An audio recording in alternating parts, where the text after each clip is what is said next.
Welcome back, Nerd Squad. My name is Roya Destroya, and this is Top 10 Nerd. There's nothing like a good old anime to make you feel a lot better about your own life. The constant throngs of bad guy armies, the MacGuffin that can never be fully attained, and of course the betrayals. How easily loyalties can be shifted in the anime world. So let's take a look at the top 10 anime betrayals.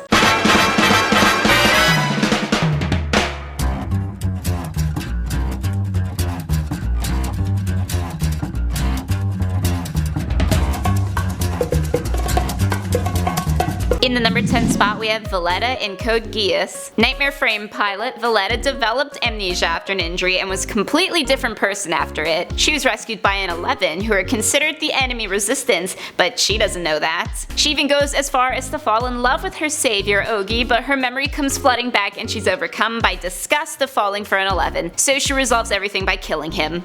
True love knows no bounds. Next at number 9 is Grell in Black Butler. From the outside, Grell seems to be the butler of Angelina, a Phantom Hive aristocrat, but they are actually the murderers behind the Jack the Ripper attacks here. Angelina is Madame Red, and Grell is a Grim Reaper, so the two work in symbiosis. Unfortunately, they are discovered by Sebastian and Seal, who Madame Red views as a son and can't bring herself to kill. So Grell decides Red is now useless and the officer himself. Well, that does make it easier for Red, I guess. Coming in at number 8, we got Vicious and Spike from Cowboy Bebop. This is kind of a convoluted one because both men are not very loyal here. Both Vicious and Spike worked for a crime syndicate, as well as a woman named Julia who Vicious was involved with. Well, at one point Julia and Spike fool around, so maybe it's Spike who started it, but then Vicious tells Julia that she can either kill Spike or he will kill them both. Such choice. In the number 7 spot is Sailor Uranus and Neptune from Sailor Moon. Yes, even the most benign of animes wouldn't be complete without a betrayal. Though the scouts are usually tight-knit and loyal, Neptune and Uranus have a penchant for doing their own thing on occasion, such as leaving the scouts and joining Sailor Galaxia in her quest for the Star Seeds. Now this was of course a ploy in the grand scheme of taking Galaxia down, but the scouts didn't know that, and the ploy caused several deaths that could have been prevented. Up in number 6 we have Walter from Hellsing. Something about Butler's obviously screams screw everyone over in the end to the creators of anime. Walter, who is Integra's butler, is a refined old gentleman who still holds his own against the vampires, but once he undergoes a rejuvenation process he is a changed man. In fact, he reveals himself as the secret weapon of Millennia, much to Integra's chagrin. Don't hire butlers anymore, people. If there's one thing you can take away from watching anime. Coming in at number 5 is Aizen from Bleach. Aizen worked long and hard to get to where he was. The well-respected, polite, and trusted, keyword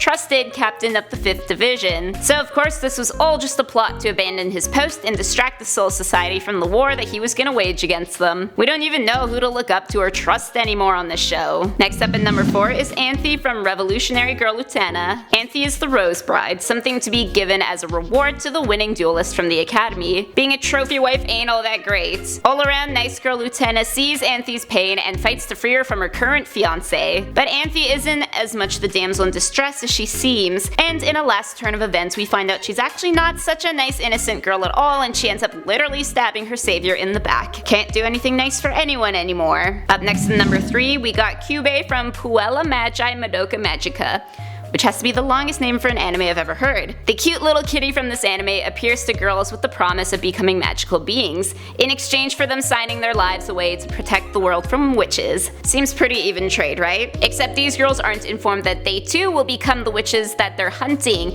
and that all Kyubey really wants is to collect their energy as they chase endlessly after one another. Damn cute little paws have done it again. In the number 2 spot is Griffith from Berserk. Griffith is the leader of the band of hawks who are responsible for bringing peace to the 100-Year War. However, he then proceeded to have an illicit affair with a princess and suddenly was imprisoned. It's just life, right? This imprisonment has a huge effect on the once noble leader, who decides to abandon his band of hawks to regain glory in the form of becoming the God Hand. From then on it was douchebag central. Never trust the butler or the leader, apparently. And finally, in the number 1 spot, we have Bertolt and Rainer in Attack on Titan. Eren Yeager befriends these two guys under the impression that they hate and want to defeat the Titans just as much as he does. They killed his mother after all. Well, as luck would have it, these two guys later reveal that they are actually the Titans responsible for the very battle at Wall Maria, in which Eren's mother perished. They are the big bad Colossus and Armored Titans. That's it, man. I'm just staying in my room and I am not coming out. So those were the top 10 anime betrayals. Let me know in the comment section down below what is your favorite anime. My name is Roya Destroya. Thanks for watching, and don't forget to subscribe so you never miss another nerdy list.